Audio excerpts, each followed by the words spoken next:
So I had a question from someone who made a comment on one of the YouTube videos, and they wanted to know about the anti-aging creams, if they should use those, and do they actually work? And the answer is no, I'm sorry. They don't make your skin any younger. What they do is make your skin a little bit tighter, and they do add more hydration on a temporary basis, but not actually younger. And in one study, which I'll put down below, found that the anti-aging creams will reduce your wrinkles by less than 10% over 12 weeks. 10% is not even noticeable to the human eye, so you're not going to really see too much. So what is the solution? Is there a way to reverse the aging process or at least slow it down? And the answer is yes, if you understand the simple concept of inside out versus outside in. There's no way you're going to actually try to get the body younger by applying something topically or trying to work from the outside in. It really comes from the inside out. And it's a combination of several things. But you really want to look at the balance of how much oxidation is going on, or things that are breaking your tissues down or destroying your DNA, versus the antioxidants in the body, which are countering all this free radical damage. And just so you know, a free radical is an unpaired electron. So let's say, for example, we have this atom right here that's supposed to be spinning around, and it only has one electron. It doesn't have the pair of electron over here. Okay, it's missing it. What happens, it makes the atom very, very unstable. And so it can create destruction to the body. And an antioxidant will donate an electron to stabilize this, to create less damage. And there's two sources of antioxidants. One is exogenous. That means outside the body. From your diet. You're eating leafy vegetables. You're eating cruciferous vegetables.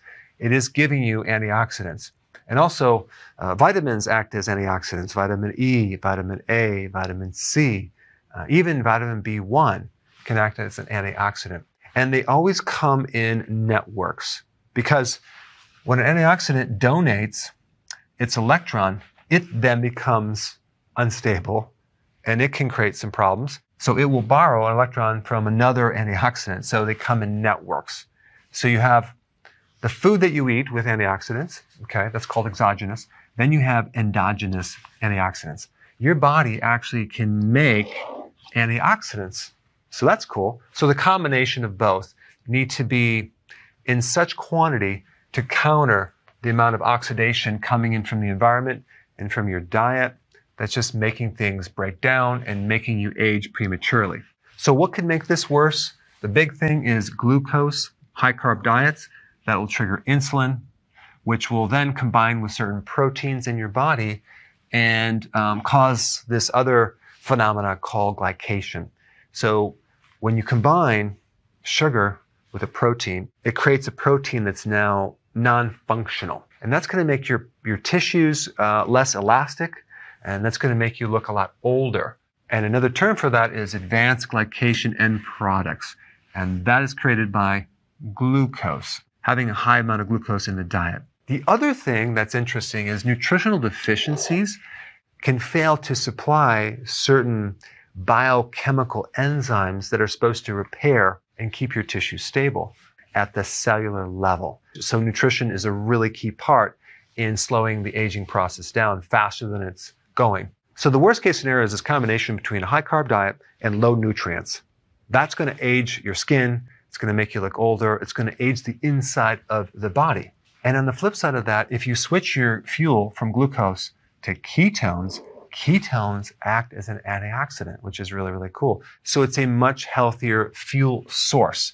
And I always recommend the healthy version of the ketogenic diet. So that way we can actually add the nutrients from the food to prevent the free radical damage and keep your skin and your tissues looking healthy. So there's also hormones involved.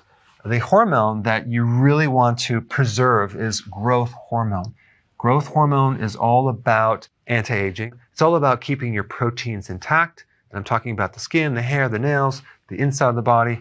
Growth hormone is responsible for that. As we age, growth hormone goes down. We want to keep it as high as possible. So there's certain things that lower growth hormone, and there's certain things that will increase it. Glucose, by the way, will lower growth hormone. Insulin will lower growth hormone. So high carbohydrate diets, stay away from them. Cortisol from stress will also inhibit growth hormone. Cortisol is very destructive on your proteins, on your skin, and it will age you in an accelerated rate. Alcohol is another thing that is very dehydrating. It will inhibit growth hormone. It will make you look old. All right, so how do we raise growth hormone? Well, exercise, okay? But make sure you don't overtrain. If you exercise correctly with enough recovery, you can spike growth hormone by 500 to 700%.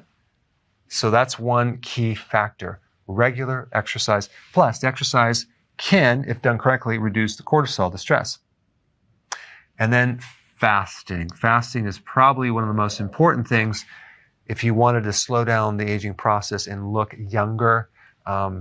Also, when you do periodic prolonged fasting, you stimulate stem cells. Stem cells actually help you regrow new tissue like your immune system, your gut, your skin.